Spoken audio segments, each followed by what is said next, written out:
Hello friends, welcome back to Morning Sun Homestead. Today we're going to be talking about gardening, what we plant, why we plant it, and where we get our seeds that we don't save. We save a lot of our own seeds, from beans and corn to tomatoes and radishes. The only thing that we haven't saved yet is our onion seeds. I'm still working on that. I also have some trouble when it comes to broccoli and cabbage. Those have to overwinter before they can seed, and then you gather the seed the next spring. That's something I'm going to work on this year, and I'm going to accomplish that. One thing that I do have trouble growing is watermelon, so I do not ever harvest the seeds from those, but I'll show you where we get our seeds when we need seeds. The first thing that we save, and we plant a lot of, is the dark red, light red kidney bean. What we do is plant these in our garden, then we harvest them, and they have to be thrashed out. We usually just do it all by hand. So if you have a bean and you open it, this is not a dark red kidney bean, this is a French fillet. But you would open it and the seeds come out. And the kidney beans are real easy, they pop open very easy. Once we get them out, we dry them, whatever we're gonna keep, we lay out and we let them dry for about 2 weeks. I usually just lay them on newspaper and I stir them occasionally to make sure they're not gonna mold or stick. You do have stones in them. That's what these dried up shriveled beans are called. They're called stones. And we just plant those too. They're not gonna do anything, but they're not gonna hurt anything either. And I guess eventually they'll rot and they'll help the garden. So we just plant them all at once. We plant a lot of kidney beans because we use them for many, many different things, many different dishes, and they're just healthy. Now, if you can't find kidney beans, you can always get a bag from the store and you can drop them into your garden. They will come up. You just probably won't be able to save the seeds from those. You have to try to research. More than likely, they've all been sprayed, and once they've been sprayed, they can't be, their seeds won't be true. So you don't want to mess up your garden by trying to keep them the next year. But if you can't find seeds this year and you're in desperate need, you can get it from the grocery store and plant those dried beans that come in the bags. As I was saying, we also plant French fillet green beans. We save these seeds as well. Now these are very hard to get out, and my daughters were working on these, and this is kind of just piled up from the winter. We haven't got them all, but we laid these out in the pods to actually dry, and in that way we didn't have to worry about them molding, and they didn't. They did really well. And we'll pick them out when it's time to plant. But this is a very small bean. It's even kind of hard for me to see, but it's striped. What we do with these is we harvest them when they're young, so they're nice and tender, and then we will blanch them, put them on a cookie sheet individually, and we put them in the freezer. Once they froze, we take them out, put them in a bag, and vacuum seal them. These go good in stir fries. We also like to put them in butter, and then we bake them with garlic and onions in the oven, and we can also just do that on the stovetop, so we don't have to do it in the oven. You just want to make sure that you get them completely done before you try to eat them, because otherwise they're a little bit tough, especially if they age at all. Now, we had a drought this summer, and these beans did remarkably well with the dry weather. They did not stop producing. They did decrease, but they didn't stop altogether. So that's definitely a winner when it comes for this area. Another bean that we plant for a green bean, this is a bush green bean. We don't plant anything that requires to be staked because we have a room for our garden, but we want to try to fit as much in there as possible. So we plant the provider.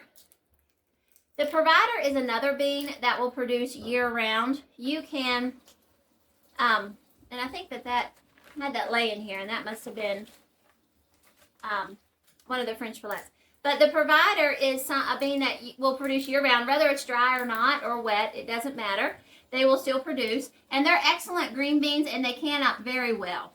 They're also good fresh, and if you get them when they're young and tender, you could use them in place of the French fillet. If you are like us and you're limited on space, you want to try to fit as much in as possible, but something that has various uses, the provider bean would work for that. It's a great all-around bean, and it will produce all summer, so you don't have to worry about just having. When I was younger, we always planted, they had strings in them. I can't remember what they were called, but you always had to string them. The provider's not like that. You snip off the ends, you can break the bean. These you had to have strings, and then you would never get all the strings, and you was always eating them, and when you ate them, you would end up choking because the string didn't come loose. And I can't remember what they were called, but they became not my favorite bean, and you would think I would remember that after choking so many times. Then we also have mushmelon or cantaloupe. This is an Amish cantaloupe is what it's called. And once you split one open, and it's ripe of course, you can save the seeds. The seeds just need to be laid out on a piece of newspaper and dried. Now you will need to stir these occasionally because if not, they will stick to the paper. And you don't want to take a chance of ripping your seed when you pull it off the paper. So I just stir it, and of course you need to wash them off, then you lay them on the paper, and then you just stir it occasionally. And that stirring is only for the first couple of days. After that, it can just lay there and dry. Another thing I want to point out, you can see that our storage bags are just Ziploc bags. Some people will go to the extent of buying storage for their seeds. That's not necessary. Don't make yourself poor by trying to help yourself in the garden. Homesteading is all about making do with what we have, and that's what we try to do. That's our main goal, our main focus. I've seen some people use pill bottles. If you use pill bottles, just make sure that you wash them out completely. You don't want any residue left in there. When it comes to peppers, we plant a chili pepper, and I make a tincture out of the chili peppers. My husband takes the chili pepper for circulation and for his high blood pressure. So we use that tincture for that. And then, of course, we don't throw that away. We take the seeds, and once they're harvested, we keep the outside of the pepper, and we wash it good and put that into our chili powder. So if you are following our YouTube channel, you've probably watched that video. If not, we'll put it in the description below so that you can watch that and find out how to make your own chili powder. This is a pepper seed that I labeled that's just garden. This is a large green pepper. It's not a bell. It's more of like a chili type, but it gets larger and it's not hot. And I don't know what the name of it was, but I just know where we had it planted, and I also know how well it grew and how abundantly it produced. So that's why we keep it. We always do banana peppers because we need those for pepper rings. We make our own pepper rings. We also have a video on that. And we also plant jalapeno. And jalapeno can also be used for your chili powder. This year I'm going to try a new pepper because I want to try to make hot sauce. So I'm looking into what I want to purchase for that. And like I said, I'll show you the different books that I look at to be able to purchase seeds when I'm ready.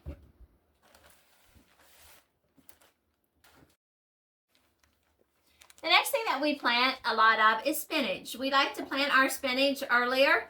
It's a cold weather crop, so we try to get ours in the garden. Usually we'll try to do this late March, early April. It all depends on how the weather is going to cooperate. If it's wet enough for us to be able to get in the garden, dry enough, for us to get in the garden, or too wet. So this is spinach seeds that we have grown, and then we harvest. That will come up into a plant and seed off. This is a 1 year, so you're able to harvest that. Then we have cucumbers.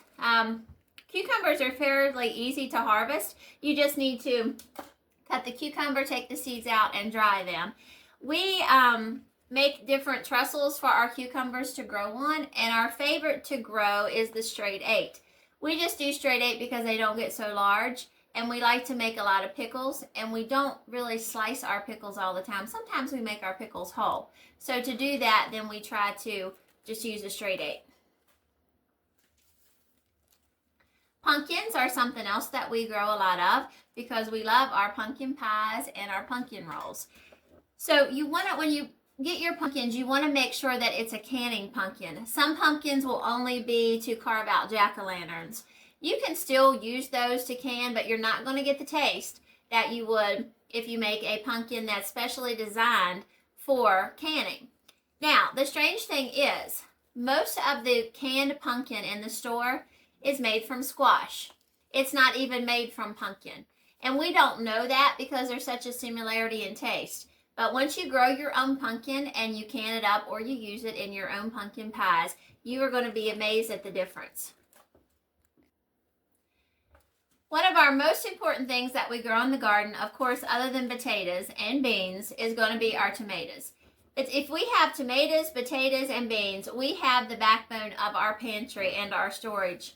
So we always grow paste tomatoes because we do a lot of everything with paste. We do salsa, we do tomato sauce, ketchup. It's just the list goes on and on when it comes to tomatoes of how we use them and what we do with them. Our favorite one to grow is, of course, we have Amish paste, but our favorite one that we like to grow is called sausage.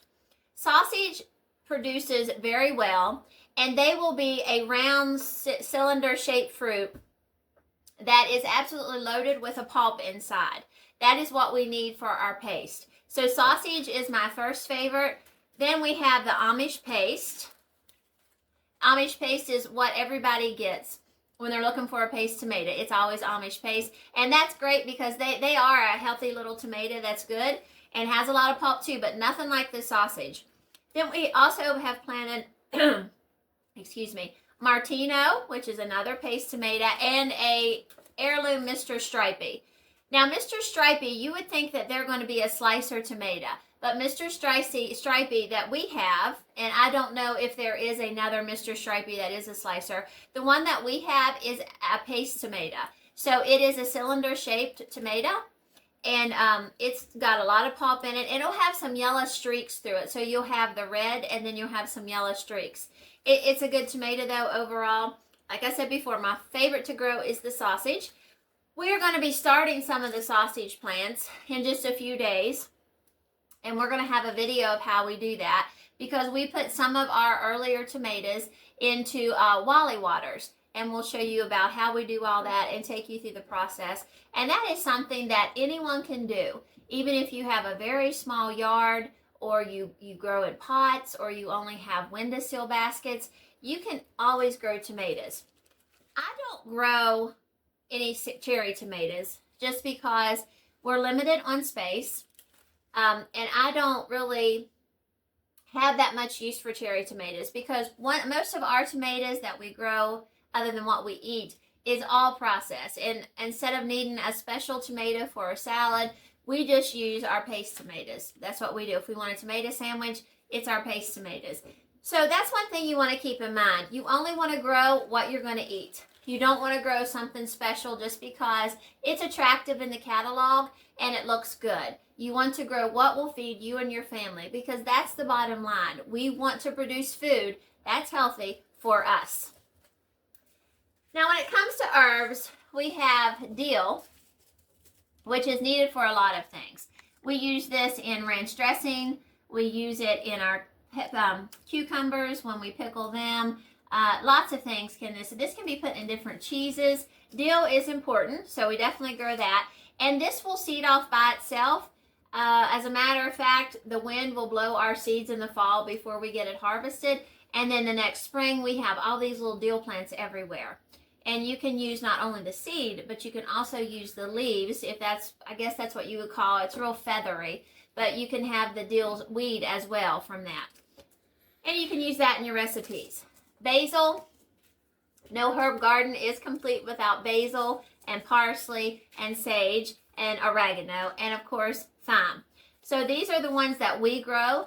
We also grow some stevia. I have tried to get stevia to grow, and I don't have the ability, obviously, to get it to grow. So I just buy it from a local greenhouse. And each year I have to buy me a new plant. We also grow lavender. That helps with it when we make our soap. So lavender to us is very important. But the backbone, if you're only able to grow a few herbs, my suggestion would be oregano and thyme, basil, and sage. Because that's what you can use in your cooking. That's the flavorings that you will need for just about everything to season spaghetti sauce and chili powders and lasagna, any sort of Italian dishes, that's what you're going to need. And here's some basil that we have left over. Basil's one thing that will not overwinter. When it gets cold, if it's not brought in, it's going to die. But it also seeds very quickly. And as you can see, we can take this and break it, and the basil seeds are just very small. They are very small. But once again, we can harvest our own seeds and we can plant them. The last thing that we plant is this flint corn. This is called flint corn, and it was a staple of the American Indians. they use this to grind into cornmeal. So it's called flint corn. It can come in different colors. Kind of looks like a popcorn. Popcorn can come like this too. Only as you see, the end of the seed is more peaked. So that's our flint corn. And as I said, that's ground into cornmeal. And cornmeal is used to make tacos and more kind of Italian dish sort of thing. But it did come from the American Indians. Now, where do we get our seeds? Before you start ordering any seeds, one thing you want to remember, you have to buy heirloom seeds. You cannot buy hybrid seeds. If you buy hybrid seeds, they are only good for that year. You can keep those hybrid seeds, but they're not going to be true, meaning they're not going to produce the same plants as what you had the year before, or most of the time, those hybrid seeds will not even germinate, because that plant is that seed that you have purchased is a one-time deal. It grows, it will grow well, it will produce well, but any offspring of that plant that you try to keep the seeds from is just not able to reproduce. So, the first thing you want to do is heirloom seeds only. My favorite place to buy seeds is going to be from a homesteader called Jackie Clay. She has a magazine called Seed Treasures, and that is a home-based business. They do it all themselves. They're an older couple. They work hard, and their seed prices are not bad, and they have a variety of seeds. This is one place that I can get the flint corn, and I know that it's non-GMO. I can buy regular corn, and I know that it's non-GMO. She does not sell anything that's been GMO. So everything in this book is going to be something that's healthy for you and your family. Totally Tomatoes. They have really good prices, but they only have a couple pages here of it for heirloom tomatoes. And there's probably more throughout the book, but they also sell other fruits and vegetables. And once again, make sure that you focus on heirloom tomatoes. You will have some people tell you that heirloom tomatoes or any plant will not produce like a hybrid. We have planted heirloom tomatoes for years. This Amish paste, it's probably at least 12 or 13 years old. This seed is from last year, but the seed before that was from the year before, and on and on and on. We have just continuously harvested what we got originally. So we don't need to buy Amish paste because we can save it ourselves. If this was a hybrid seed, that wouldn't work. Another place that we order from is called Territorial Seeds. Territorial Seeds has an excellent germination rate. They are quick on shipping. They're a little pricey, but they also have a lot of things that I can't find if Jackie doesn't have it, like mixed greens and different things like that. So if she doesn't have it, this is a good place to go to. They have a deeper variety of different lettuces, different cucumbers, things like that. High Mowing Seeds, they have a lot of organic or heirloom seeds. I personally have never ordered from there, so I can't explain to you about the germination rate, but I've had some friends that have, and they say that the seeds are good and that they like that.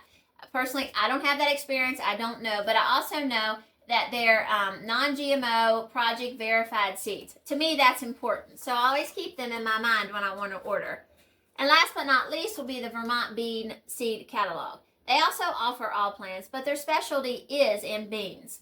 And you can find such a variety of every kind of bean, whether it would be something that would need to be trestled, or if it's a dry bean, if it's a snap bean. They have just about everything, any kind of bean that you're looking for, you can probably find it here.